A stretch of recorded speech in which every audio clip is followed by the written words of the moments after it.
দিয়েন।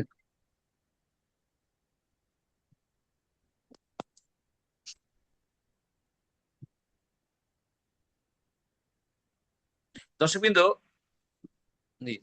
আপনারা যে যেখানে আছেন, আমাদের ডিজিটাল নিউজ 24 এর পক্ষ থেকে আজকে সাম্প্রতিক ভাবনা প্রোগ্রামে বিশেষ করে মধ্যপ্রাচ্যের যুদ্ধ, ইরান আমেরিকা ইসরায়েল যুদ্ধ এবং বাংলাদেশের পরিস্থিতি নিয়ে কথা বলবার জন্য, যুদ্ধ এবং যুদ্ধের পরবর্তী মানবাধিকার পরিস্থিতি নিয়ে কথা বলবার জন্য আমাদের 24 ডিজিটাল নিউজের আজকের আয়োজনে যুক্ত হয়েছেন মানবাধিকার বিশ্ব মানবাধিকার নেত্রী, জাতীয় পর্যায়ের নেত্রী এবং বান্দরবনের থেকে তিনি যুক্ত হয়েছেন মানবাধিকার নেত্রী এবং শ্রদ্ধেয় লেখক নীলিমা আক্তার নীলা, এবং ঢাকাতে যুক্ত হয়েছেন বাংলাদেশ পুলিশের সাবেক ডিআইজি বীর মুক্তিযোদ্ধা আনোয়ার হোসেন স্যার এবং বিশ্ব শিক্ষাবিদ সম্মানিত জনাব আব্দুল হালিম।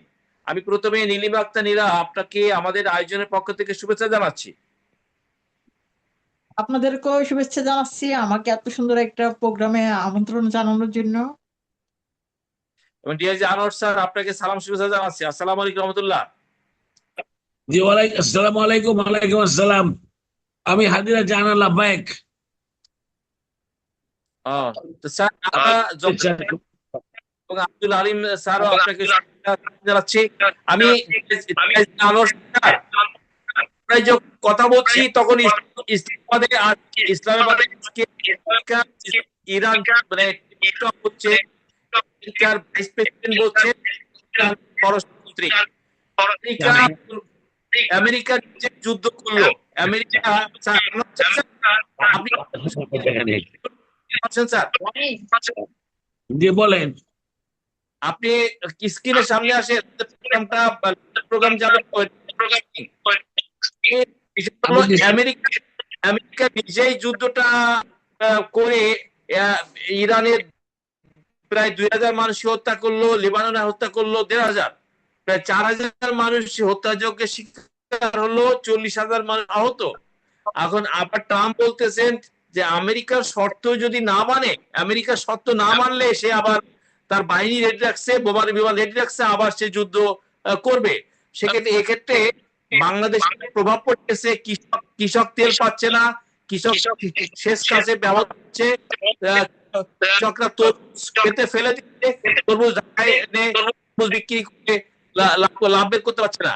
এই যুদ্ধের উত্তাপ মাঠে, কৃষকের মাঠে পর্যন্ত চলে গেছে, শেষ কাজে উপরে সংকট পড়ে গেছে। ট্রাম্পের কারণে বিশ্ব কি অর্থনৈতিক সংকট, তেলের বাজারের সংকটটাকে অর্থনৈতিক সংকটটা আরো জটিল করে ফেলাবে? কারণ ট্রাম্প আবার যুদ্ধটা আবার শুরু করবেন।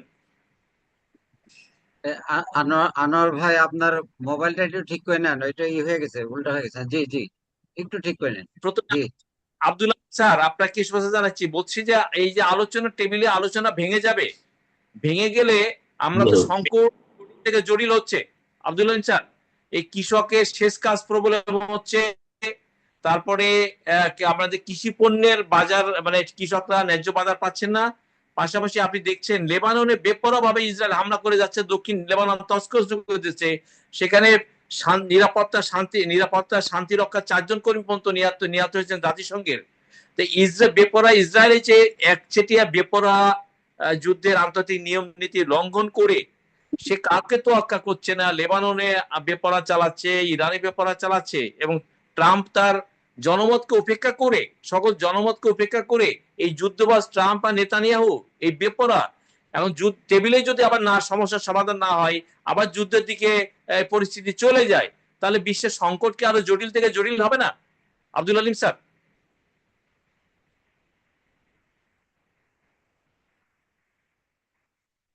আনোয়ার হোসেন স্যার, আপনি কিছু বলুন। বীর মুক্তিযোদ্ধা বাংলাদেশ পুলিশ হিসাবে ডিআইজি আনোয়ার হোসেন স্যার, আপনি কিছু এ বিষয়ে বলুন। আউযু বিল্লাহি মিনাশ শাইতানির রাজীম। বিসমিল্লাহির রহমানির রহিম।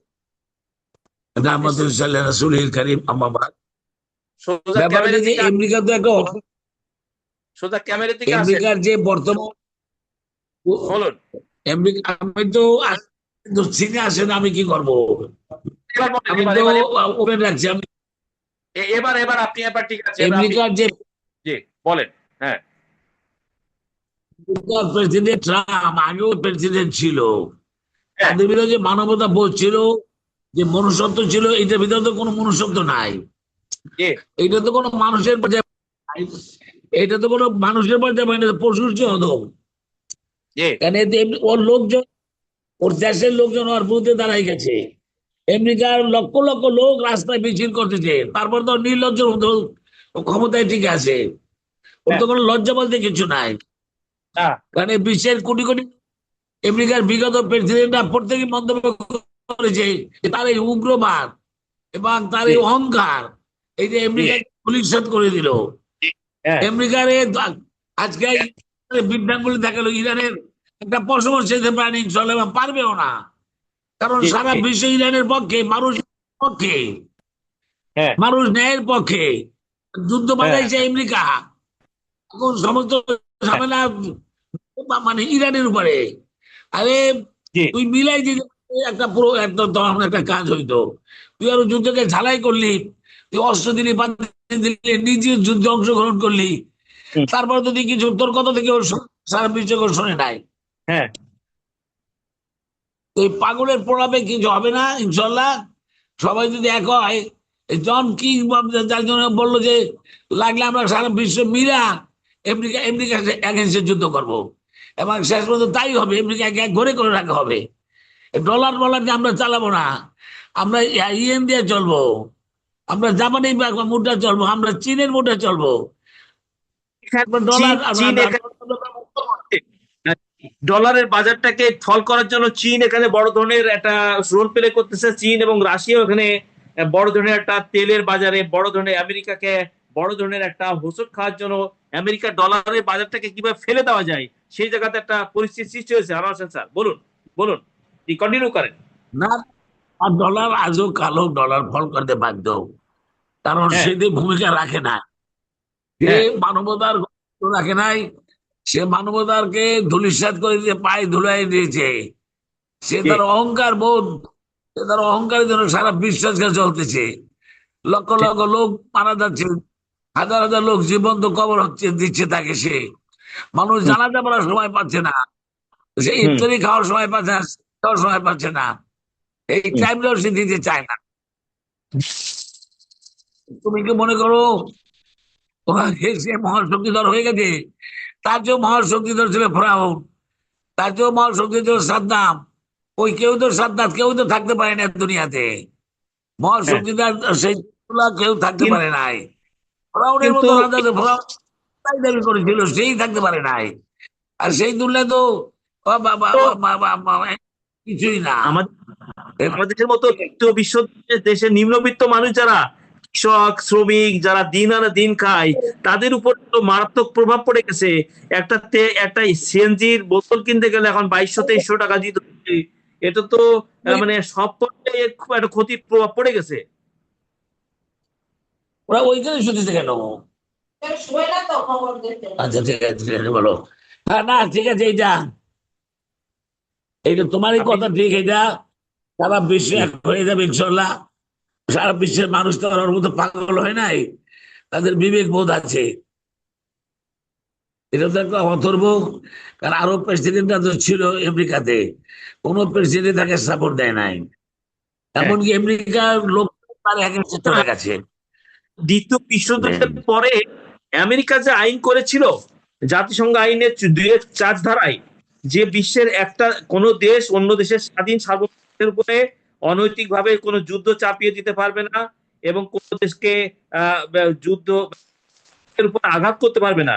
তো আমেরিকা এই যে আপনার ভেনিজুয়েলার উপর আঘাত করলো, ইরানের উপর আঘাত করলো, আঘাত করে চলেছে। এক্ষেত্রে বিশ্ব জাতিসংঘের যে ব্যবস্থাপনা সেই ব্যবস্থার পড়তেছে ভেঙে। না, সেইটাই তো বললাম। সে তো যাচ্ছে তাই মনে করছে, সে নিজেকে তো অনেকটা খোদাই দাবি মনে করতেছে যে ও যা বলবে তাই হয়ে যাবে।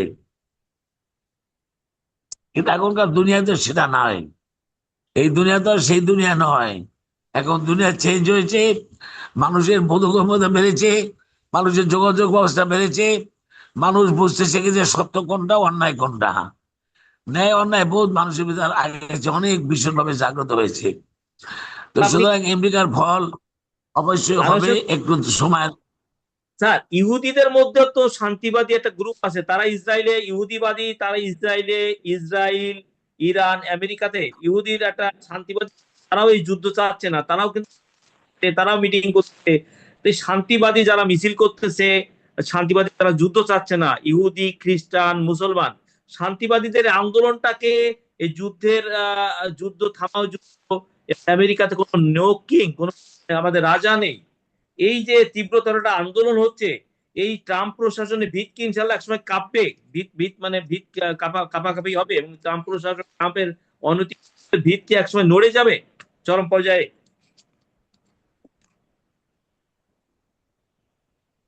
আচ্ছা, পাশাপাশি না ওটা আমরা তো দেখতে পাচ্ছি, জি বলেন, কিছু বলেন, আর বলো, কিছু বলেন, বলেন।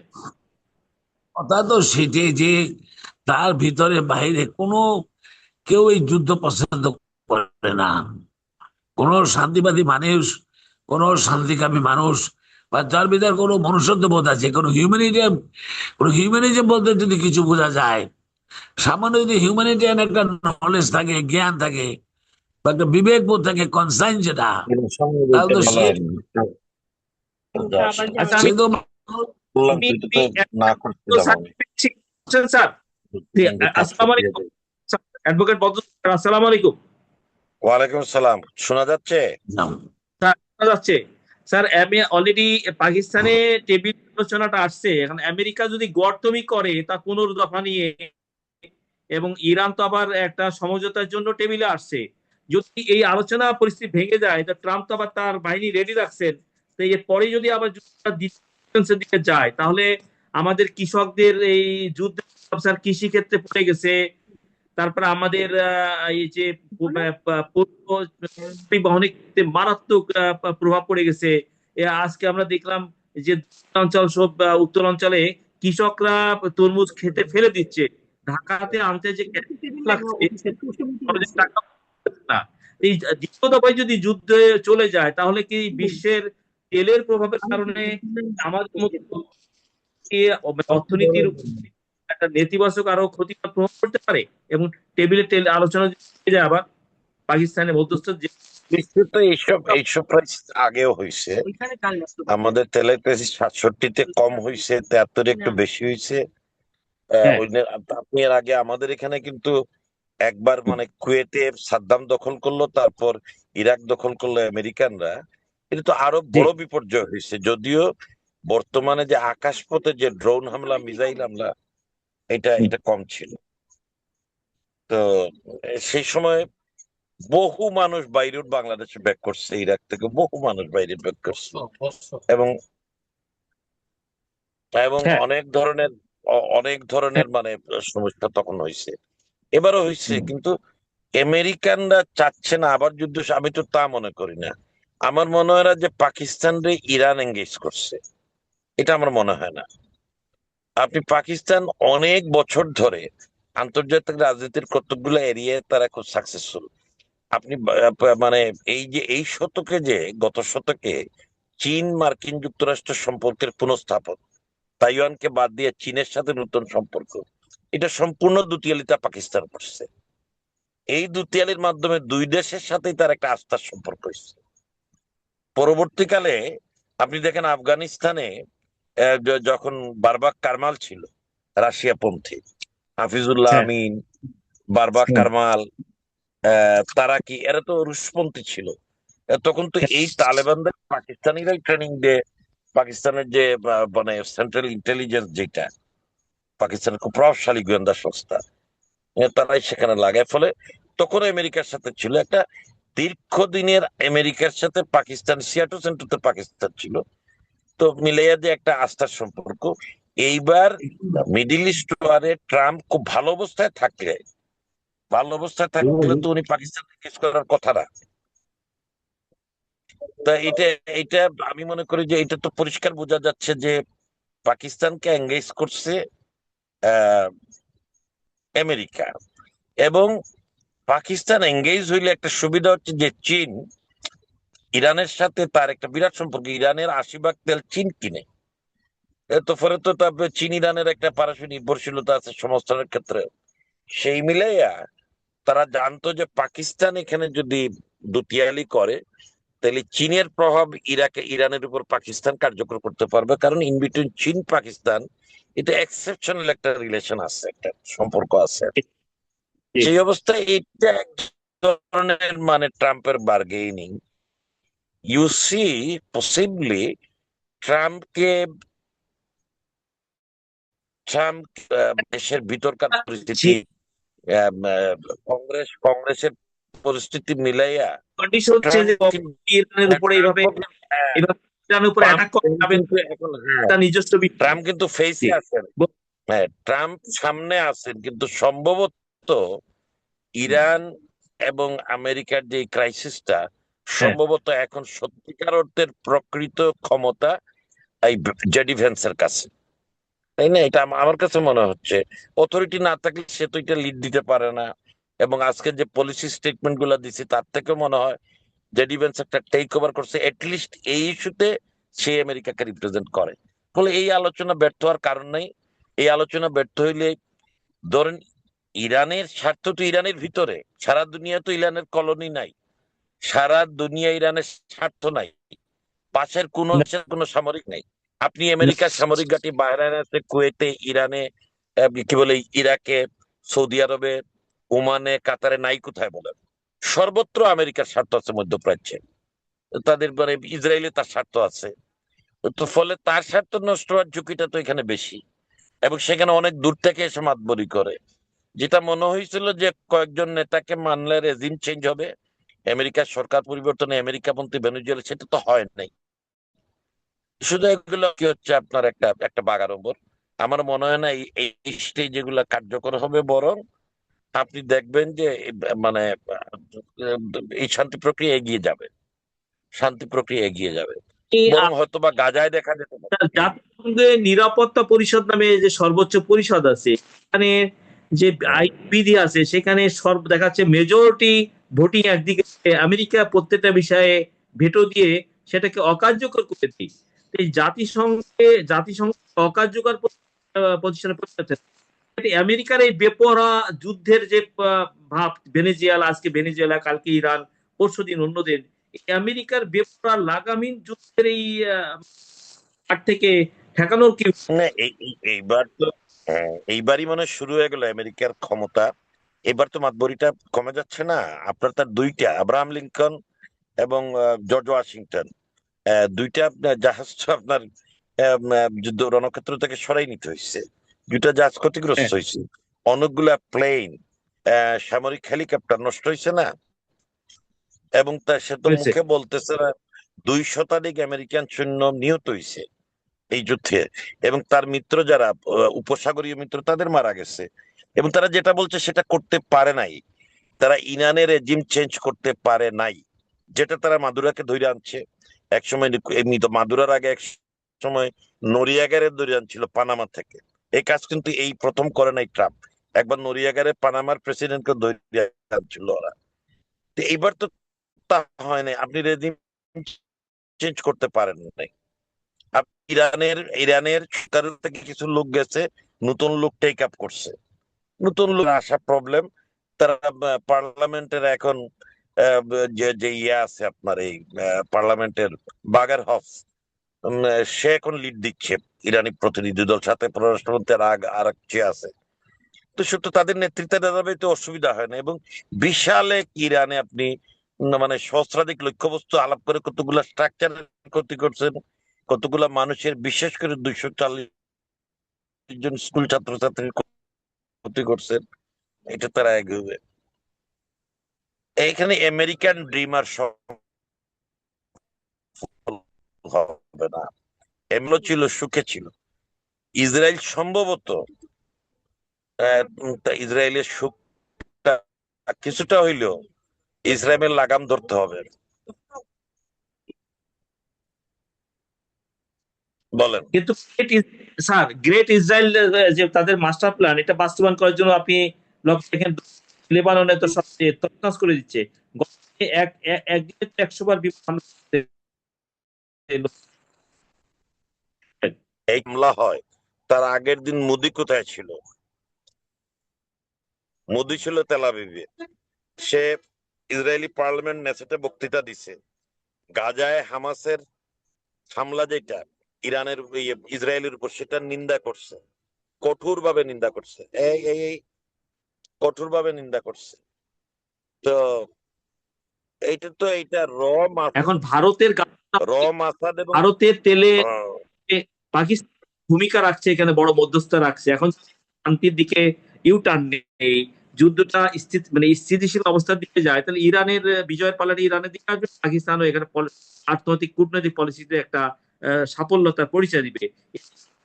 এই জিনিসটা আপনি পজিটিভ। আপনি যদি আশা করেন যে ইরান পারমাণবিক অস্ত্র বানাবে না, বোমা বানাবে না, তাইলে তো তাকে এখন ফরমুজ প্রণালী নিয়ন্ত্রণ ছাড়তে হবে। এটা তো একটা উইন সিচুয়েশন। আমেরিকা কি চাইবে? যে ইরানের যা আছে এটা যদি পারমাণবিক অস্ত্র বানায় তাহলে তো আনপ্যারালাল হয়ে যাবে। সুতরাং তারা চাইবে প্রথমত ইরানের কাছ থেকে কমিটমেন্ট নেওয়া যে তুমি আর কোনো পারমাণবিক বোমা করবে না, পারমাণবিক ওয়ারেট করবে না, পারমাণবিক অস্ত্র করবে না। তো ইরান তার বিনিময়ে কি চাইবে? যে আমি করবো না, তুমি আমারে ফরমুজ প্রণালীর নিয়ন্ত্রণ দাও, আমি এখান থেকে টুল নিব। তো সে যদি ফরমুজ প্রণালী ওমানের সাথে মিলে টুল নেয়, তার অর্থনীতি তো রিকভার করে ফেলবে। এবং আপনি যদি আপনার মধ্যপ্রাচ্যের ঘাটিগুলো রাখতে চান, তাহলে ফরমুজ প্রণালী আমাকে দিবেন না। এই যুদ্ধে তো আপনি আমাকে হারাতে পারেন নাই, আপনি আমার সরকার পরিবর্তন করতে পারেন নাই, আমার রাজধানী এবং গুরুত্বপূর্ণ সরকারি স্থাপনা দখল করতে পারেন নাই। যুদ্ধ থামলে যদি শর্ত লাগে, ক্ষতি তো ইসরায়েলের হচ্ছে, আমেরিকারও হচ্ছে। তাইলে এখানে আমি মনে করি যেটা কম্প্রোমাইজ হবে সেটা হবে যে আমেরিকানরা বলবে তুমি আর নিউক্লিয়ার উইপন্স করতে পারবা না, nuclear warhead, nuclear missile এগুলো করতে পারবা না। ইরান বলে ওকে, আমাকে ফরমুজ প্রণালীর কন্ট্রোল দেবো। এবং সেখানে টুল যদি আদায় করে, বিশ্বের 20% তেলের কারণে যেটা আসে, এই এইটা এটা একটা ব্যাপক অঙ্কের টাকা আসবে। এই টাকা যদি ইউয়ানে নেয়, ডলারের প্রভাব কমবে। আজকে ফ্রান্সের প্রেসিডেন্ট প্রচুর পরিমাণে সোনা 149 বোধহয় কেজির মতো সোনা উঠাই নিছে আমেরিকান সেন্ট্রাল ব্যাংক থেকে। তো ফলে বুঝে যাচ্ছে যে আমেরিকান অর্থনীতি, সবাই তো বুঝে গেছে নেটো যায় নাই এবার মধ্যপ্রাচ্যে। স্পেন বলছে আমার আকাশসীমা ব্যবহার করতে দিব না। আপনার টারমাক ব্রিটিশ প্রধানমন্ত্রীর সাথে ট্রাম্পের তো অনেক যুদ্ধ হয়েছে, বাকবিতণ্ডা হয়েছে। টারমাক শেষ পর্যন্ত বলছে আমি একমাত্র ফরমুজ প্রণালী রক্ষার জন্য হেল্প করতে পারে, আমি কোনো দেশের আক্রমণে যাব না।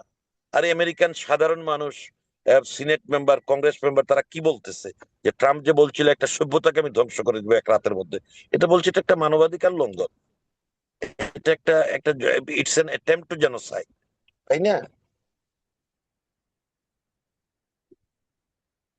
আপনার দ্বিতীয় বিশ্বযুদ্ধের পরে আমেরিকার নেতৃত্বে জাতিসংঘের আইন হয়েছিল এর 4 ধারায়, যে এই ধরনের অনৈতিক একটা দেশ আরেকটা দেশের উপর সার্বভৌমত্বের রাজনীতি সার্বভৌম আন্তর্জাতিক আদালতে তার সামনে এনে এই বিটাকে নেওয়া যাবে, এবং ব্যবস্থা পাই সেই ব্যবস্থা একটা আইন হয়েছিল। এখন তো প্রশ্ন উঠবেই, যে জাতিসংঘ নিরাপত্তা পরিষদের যে ভেটো পাওয়ার, তাই না? এই ভেটো পাওয়ারের প্রশ্ন আসবে। এবার আপনি দেখেন একটা অস্বাভাবিক ঘটনা আসছে, সেটা হচ্ছে যে চীন রাশিয়ার সাথে এইবার, তাই না? ফলে দিস ইজ ভেরি ইন্টারেস্টিং। বিশ্বে ইরানের সাফল্যটা কি? ইরান ইউরোপ এবং আমেরিকাকে দুই দিকে ঠেলে দিচ্ছে। এই বাস্তবতা অপেক্ষা করা যাবে না, এইটা পিছনের ইতিহাসের সাথে আর মিলে না। ইরান এবং যে ইসরায়েল আমেরিকার যে ত্রিমুখী এই মেকানিজমে ইউরোপের সাথে একটা বিরাট সমস্যা হয়ে গেছে। এবং স্পেন, ব্রিটেন তো প্রকাশ্য বিরোধিতা করছে। ইতালির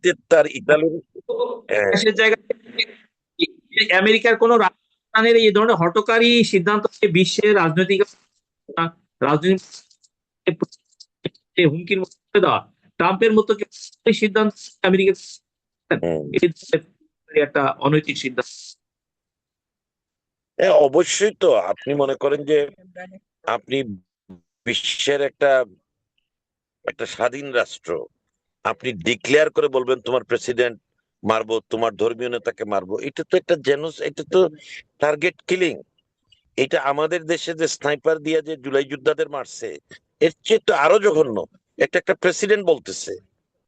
আমাদের তো যে প্রধানমন্ত্রী ছিল সে তো নাম বইলা দেন, অমুকরে মারো, তো সে তো নাম বলছে খামেদিরে মারবো, লারিজিনিরে মারবো, চিফ অফ আর্মি স্টাফ এদেরকে মারবো, অমুকটা মেরে নাম ধরে ধরে কাসেম সুলেমানের কথা ওরা আগে বলছে, ইসমাইল হানিয়া করে আগে ডিক্লেয়ার করে মারছে। এটা নেতৃত্ব দিচ্ছে কে? বিশ্বের একটা, আমরা যাকে মনে করি সবচেয়ে বেটার ডেমোক্রেসি আমেরিকার আর কি, ফলে গণতান্ত্রিক মূল্যবোধের জন্য আমেরিকার যা যা একটু মানে একটা শেষ গ্রহণযোগ, সেটাও তো নষ্ট হয়ে গেছে। বিশ্বে তার প্রভাব কমে গেছে, তার সামরিক যেটা, তার যেসব জাহাজ, আপনি এটা চিন্তা করতে পারেন, প্রায় 1 কিলোমিটার দৈর্ঘ্য জাহাজ, জর্জ ওয়াশিংটন এবং আপনার মানে আরেকটা যেটা ছিল আব্রাহাম লিঙ্কন, এগুলো তো প্রায় প্রায় 1 কিলোমিটার দীর্ঘ, অসংখ্য প্লেন, সেগুলো হ্যাঁ। পালাইছে যুদ্ধক্ষেত্র থেকে। ইউরোপ ডিক্লেয়ার করছে আমি এই যুদ্ধে যাব না, বুঝছেন না? তারপর আপনি হুম। ইরান দখল করতে পারেন না, ইরানের অংশবিশেষ দখল করতে পারেন নাই, ইরানের পুরো প্রশাসন জায়গায় আছে, আপনি হয়তো 10টা মানে 8টা ফেরত দিচ্ছে, আপনি ইরানের ভিতরে যাচ্ছেন, ও ইসরায়েলের ভিতরে গিয়ে করতেছে, কিংবা মধ্যপ্রাচ্যে আপনার ঘাঁটি থেকে মারতে পারতেছে। এটা এটা মানে এটা তো আমেরিকার যে দুর্বলতা, এটা তো একবারে প্রকাশ করে দিচ্ছে, পরিষ্কার প্রকাশ করে দিচ্ছে যে আমেরিকার যে সামরিক শ্রেষ্ঠত্বের একটা ভান ছিল, সব ইরানের সাথেই পারস্তা।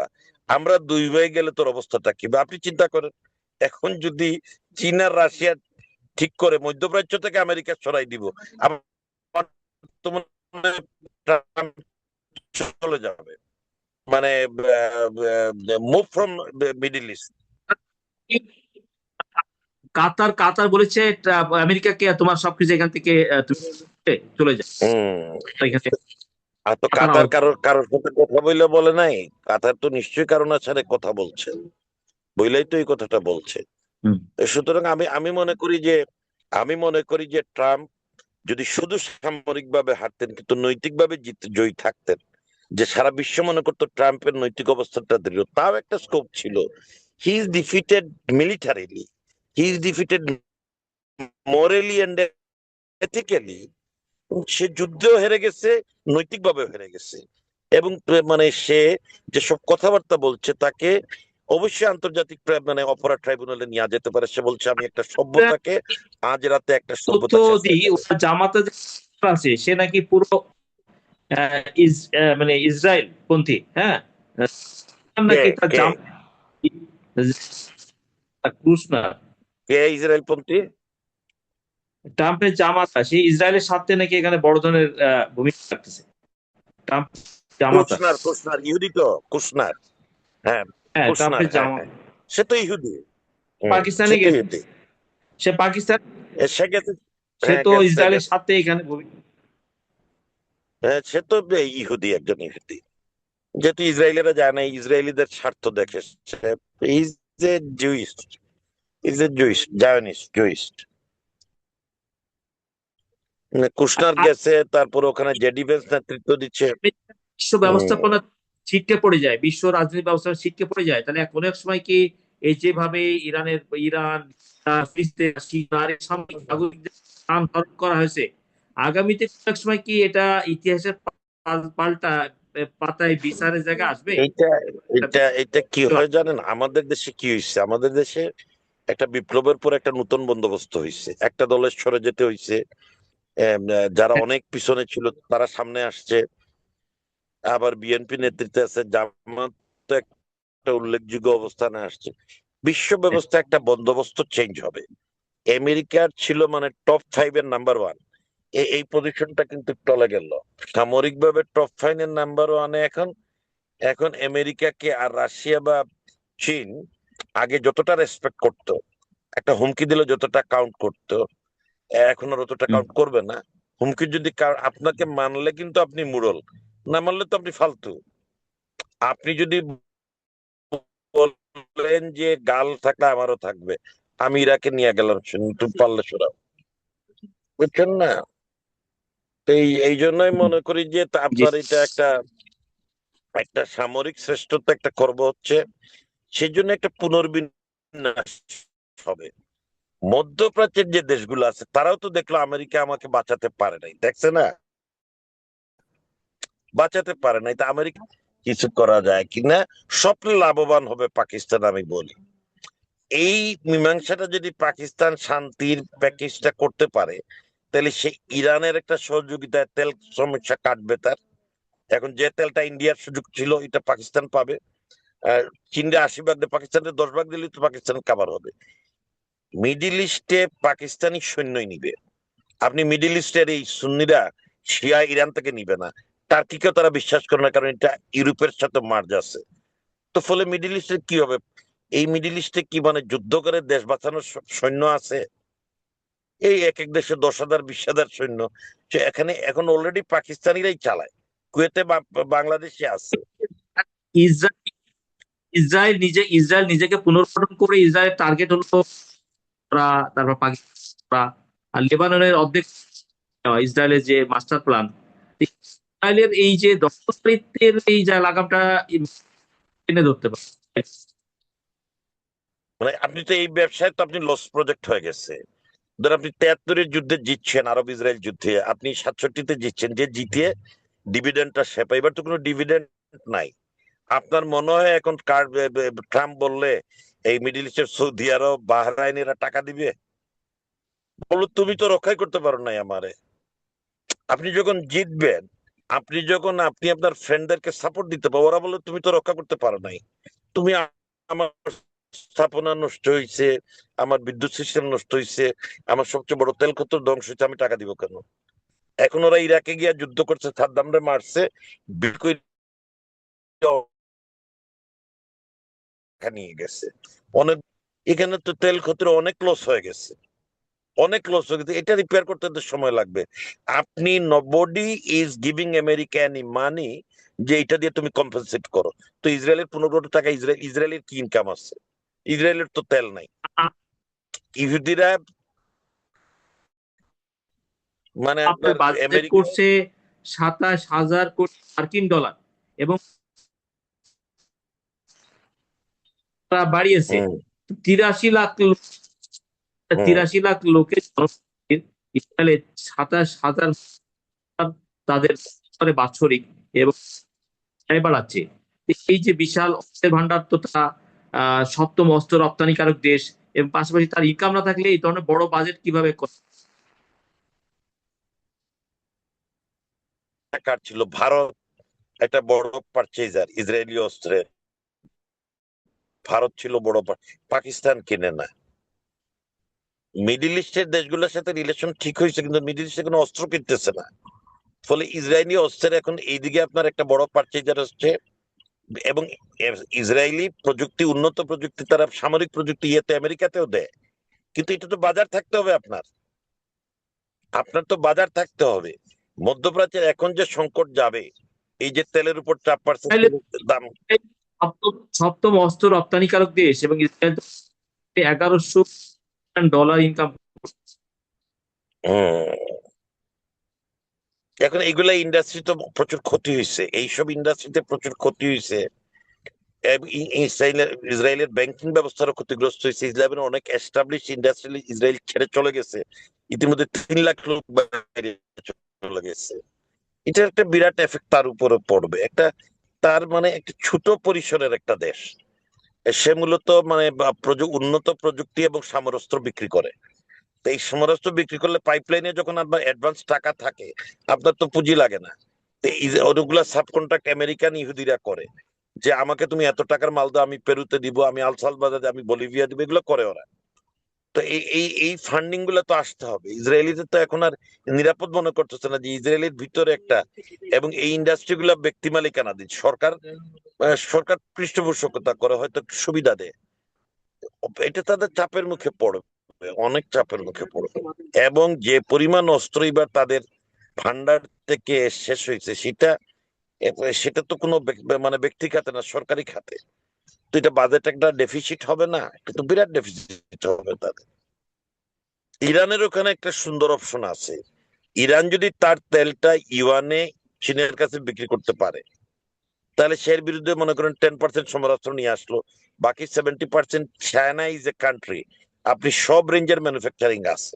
আপনি ইসরায়েল কি সব পণ্য বানায়?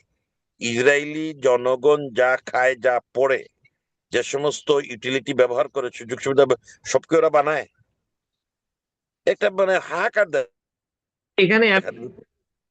আমেরিকার ভারত তো তার জয়েন্ট ভেঞ্চার পার্টনার এখানে। হ্যাঁ, আমেরিকার ভারত ভারত লুজার হয়ে গেল তো, ভারত ইজ বিকামিং লুজার তো। আপনি হরমুজ প্রণালীতে ইন্ডিয়ান জাহাজ দিচ্ছে না তো। পাশাপাশি পশ্চিমবঙ্গের বিজেপি সাম্প্রতিক সাংবাদিক সম্মেলনে খুলনা যশোরের মাইনরিটি হিন্দুদের পশ্চিমবঙ্গের সাথে যুক্ত হওয়ার জন্য তারা আবেদন করছে। বিজেপি আবার এই যে সামনে এপ্রিলে ইলেকশন তো অলরেডি এখন আসামে ইলেকশন হচ্ছে, বিজেপি এসআই ক্ষমতাকে কিভাবে তাড়ানো যায়, পাশাপাশি মুসলমানদেরকে আরো কোনটা করা যায়, এই বিষয়টাকে আপনি কিভাবে দেখছেন? আমি দেখতে পাচ্ছি যে মোদি এখন হেরে যাবে আগামী নির্বাচনগুলোতে। কংগ্রেস আসবে, মমতার সিট বাড়বে, আমার আমজনতা বাড়বে, কারণ মোদি সবগুলা টেস্ট ফেল করে ফেলছে। এখন আর মানে আপনার একটা কাজ হবে না, কারণ গরিব সাধারণ হিন্দুরা কষ্টে আছে। আপনি দেখেন ভারত পাকিস্তান যে যুদ্ধ করে সে আগাইতে চাইছিল, সেখানে 5টা প্লেন খোয়াইছে। ভারতীয় সামরিক বাহিনীর মান